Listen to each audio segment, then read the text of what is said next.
Inilah 11 keistimewaan yang diberikan Allah kepada umat Nabi Muhammad Shallallahu Alaihi Wasallam. Yang pertama, Allah memberikan syariat sholat dan puasa yang mudah kepada umat Nabi Muhammad. Seperti membolehkan tayamum, menjamak, dan mengkodo sholat ketika bepergian jauh, menjadikan bumi itu suci sebagai tempat sholat asalkan tidak terkena najis. Perihal puasa, Allah membolehkan makan dan minum dan menggauli istri di malam hari dan dibolehkannya tidak berpuasa ketika sakit atau bepergian. Sedangkan kemudahan-kemudahan tersebut tidaklah didapatkan umat-umat sebelumnya.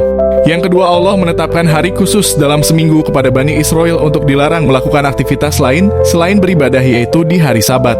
Namun Allah menetapkan hari Jumat untuk umat Nabi Muhammad sebagai hari penuh keberkahan yang justru memerintahkan umat Nabi Muhammad untuk mencari maisyah dengan sungguh-sungguh di hari Jumat.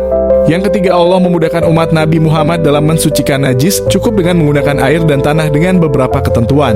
Sedangkan contoh umat Nabi Musa ketika pakaian terkena najis harus dipotong yang terkena najis atau dibuang dan tidak boleh dipakai lagi selamanya. Yang keempat, Allah memberikan malam Lailatul Qadar yang mana jika seorang hamba beribadah pada malam tersebut, pahalanya melebihi pahala umat Nabi Musa yang telah melakukan ibadah selama 80 tahun dengan tanpa berbuat maksiat sedikitpun.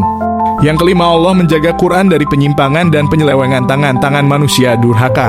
Sedangkan kitab-kitab umat sebelumnya telah bercampur dengan tangan-tangan ulama-ulama fasik mereka. Seperti yang disebutkan di dalam surat Al-Hijr ayat 9, sesungguhnya kami Allah yang menurunkan Al-Quran dan sesungguhnya kami benar-benar menjaganya. Yang keenam, Allah merangkum mujizat-mujizat dan doa-doa mustajab para nabi dan orang mulia sebelum Nabi Muhammad di dalam Al-Quran sebagai pertolongan dan doa-doa mustajab yang dapat dipergunakan untuk umat Nabi Muhammad. Yang ketujuh, Allah memberikan Nabi Muhammad kewenangan untuk mensyafaati umatnya di hari kiamat dan tidak ada nabi lain yang diberikan izin seperti itu.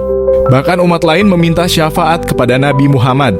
Yang kedelapan, Allah memberikan kepada Nabi Muhammad telaga Kausar yang mana diperuntukkan Nabi Muhammad dan umatnya ketika menghadapi beratnya hari hisaban. Yang kesembilan, Allah tidak mengizinkan umat lain memasuki surga sebelum umat Nabi Muhammad memasukinya. Yang ke-10, dahulu Bani Israel diberikan kemuliaan Allah keistimewaan melebihi umat seluruh alam. Namun karena kedurhakaannya, Allah menggantikan keistimewaan tersebut kepada umat Nabi Muhammad sebagaimana disebutkan di dalam Quran berikut. Kalian umat Islam adalah sebaik-baiknya umat yang keluar menuju manusia yang mengajak kepada kebaikan dan mencegah kepada kemungkaran dan kalian beriman kepada Allah. Surat Ali Imran ayat 110. Yang ke-11 dan yang paling utama adalah Allah tidak membinasakan umat Nabi Muhammad ketika berbuat dosa dan memberikan kesempatan bertobat selama masih hidup. Sedangkan umat sebelumnya Allah menghukum pembangkangan dan dosa umat sebelumnya bahkan dengan cara massal.